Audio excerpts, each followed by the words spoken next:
Hello everyone, welcome back to my channel. कैसे हैं आप सब? आई होप आप सब ठीक होंगे। तो इस वीडियो में हम क्या करने वाले हैं, इस वीडियो में हम करेंगे क्लास 11th की पॉलिटिकल साइंस का chapter number first, constitution why and how. तो जो चैप्टर है उसमें हम फर्स्ट पार्ट कंप्लीट कर चुके हैं, जिसमें हमने क्या देखा था। हमने देखा था कि फर्स्ट फंक्शन क्या होता है कॉन्स्टिट्यूशन का, और जो फर्स्ट फंक्शन है आई होप आपको याद हो गया होगा, वो जो फर्स्ट फंक्शन है कॉन्स्टिट्यूशन वाला। ठीक है, तो अब हम बढ़ते हैं सेकंड फंक्शन की तरफ। फर्स्ट फंक्शन क्या था? बेसिक रूल्स जो हैं वो प्रोवाइड करना, ताकि कोऑर्डिनेशन जो है सोसाइटी में वो हो सके। नेक्स्ट जो हमारे पास फंक्शन आता है वो ये आता है specification of decision making powers. यानी कि जो डिसीजन मेकिंग है, डिसीजन कौन लेगा, डिसीजन को लेने की जो पावर है वो किसके पास है, ये सेकंड जो क्वेश्चन उठता है ये है। ठीक है, और इसी पर सेकंड जो फंक्शन है वो बेस्ड है। यानी कि कॉन्स्टिट्यूशन होता क्या है? जो फंडामेंटल प्रिंसिपल्स होते हैं उनकी एक बॉडी होती है कॉन्स्टिट्यूशन, अकॉर्डिंग टू विच, अब जिसमें क्या चीज़ लिखी होती है कॉन्स्टिट्यूशन में, क्या चीज़ स्पेसिफाई होती है कि कैसे जो स्टेट है वो कॉन्स्टिट्यूट की जाएगी और कैसे जो स्टेट है वो गवर्न की जाएगी, किसके द्वारा गवर्न की जाएगी, किसके द्वारा कॉन्स्टिट्यूट की जाएगी। इसी चीज़ को हम कॉन्स्टिट्यूशन में मेंशन करते हैं, राइट।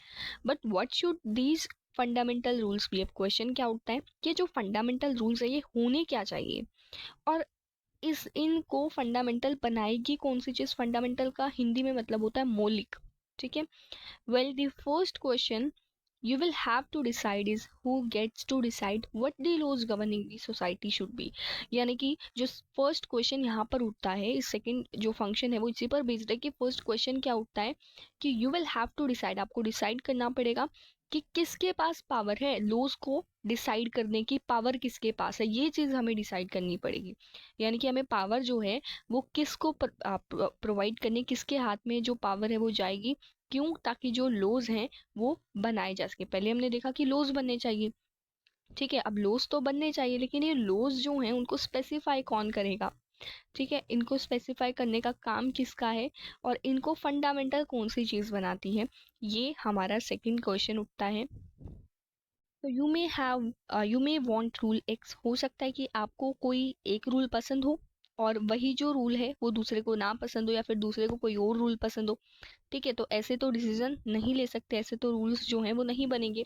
तो कैसे हम डिसाइड करें कि रूल्स या प्रेफरेंसेस होने क्या चाहिए, कौन से होने चाहिए जो हमें गवर्न करेंगे? So you may think the rules you want everyone to live are the best. आपको क्या लगेगा कि आपने जो रूल सोचे हैं ना वही बेस्ट है, लेकिन दूसरे क्या सोचेंगे, उनके रूल्स ज़्यादा बेस्ट हैं, right? So even before you decide what rules should govern this group, you have to decide who gets to decide।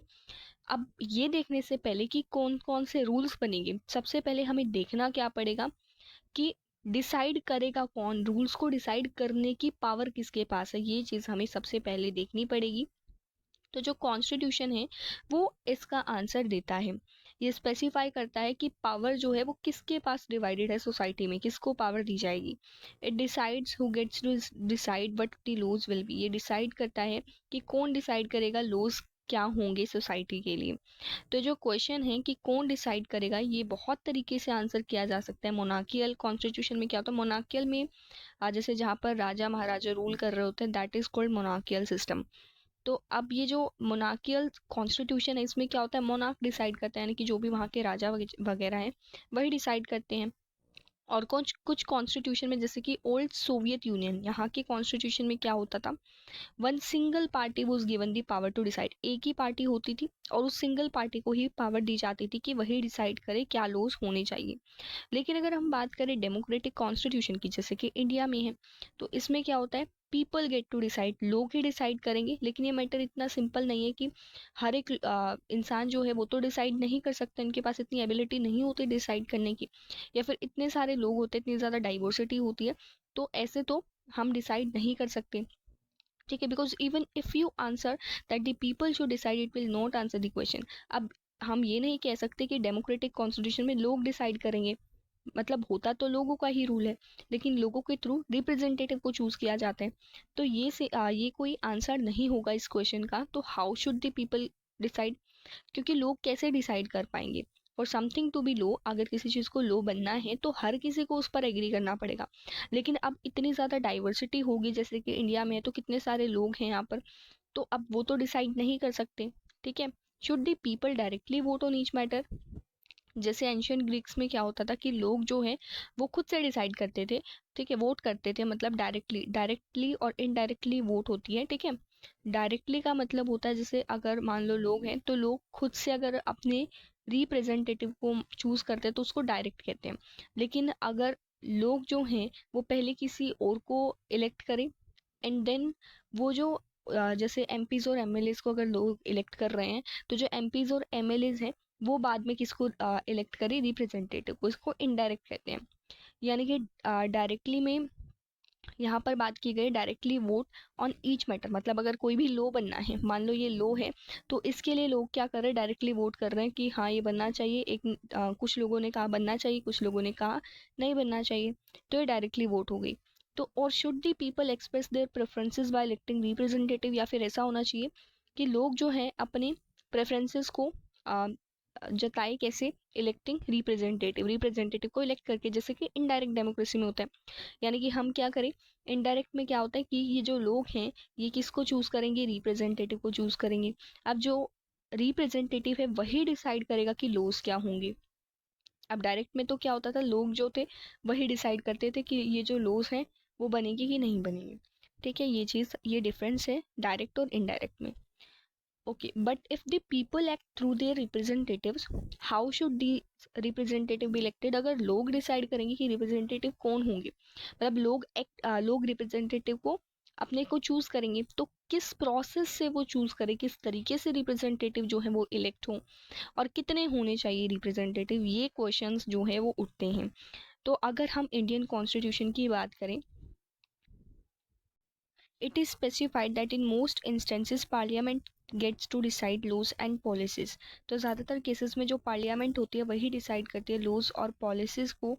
ठीक है, और इस तरीके से पार्लियामेंट को ऑर्गेनाइज किया जाना चाहिए। लेकिन ये आइडेंटिफाई करने से पहले कि लोग क्या होंगे किसी भी सोसाइटी में, हमें ये आइडेंटिफाई करना पड़ेगा कि वो जो लॉज हैं उनको बनाने की अथॉरिटी किसके पास होगी। अगर जो पार्लियामेंट है उसके पास अथॉरिटी होगी लॉज को इनेक्ट करने की, लॉज को बनाने की, so there must be a law that bestows this authority. तो यहाँ पर एक ऐसा भी लॉ होना चाहिए जो पार्लियामेंट की अथॉरिटी को चेक करे।